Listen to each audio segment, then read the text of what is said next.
Beloved, this is not a coincidence that you tapped on this video. I want you to hear this. Genesis 19:50. But Joseph said to them, "Do not be afraid. Am I in the place of God? You intended to harm me, but God intended it for my good to accomplish what is now being done, the saving of many lives."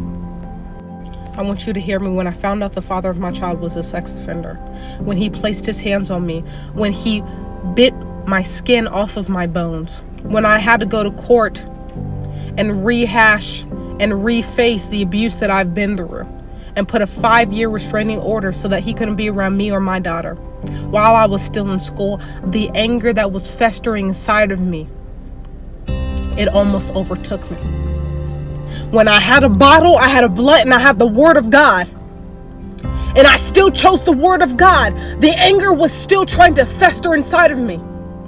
But what the enemy meant for my bad, to kill me, to recreate a generational curse, God turned it around for my good. And I want to say this again. But God intended it for my good to accomplish what is now being done, the saving of many lives.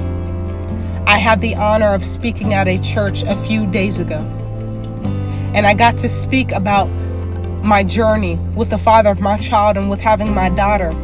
And I was going to abort the mission before I birthed it, which was my child, because I didn't know who she was. I didn't know who I was. I didn't know who I was going to be as a mother, and I didn't know that I was going to be speaking to the same population that I was, which is mothers who are abortion determined, mothers who are broken, who have been abused. I didn't know that.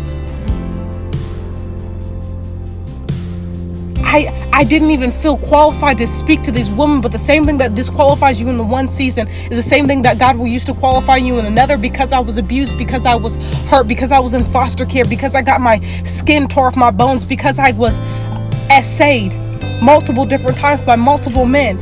I can speak to women like that. The same thing that the enemy is using to harm you or hurt you, and I don't care what position you are in right now, is the same thing that God will use to save other people's lives. Fret not the small beginnings. Do not run from it.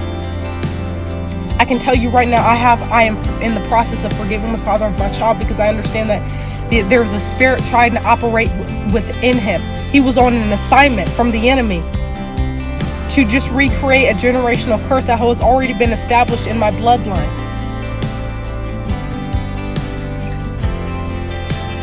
Forgive them. Move past it, because what God is trying to do within you is it's beyond, and it's bigger than the unforgiveness that you might hold for those spirits that were operating in that person.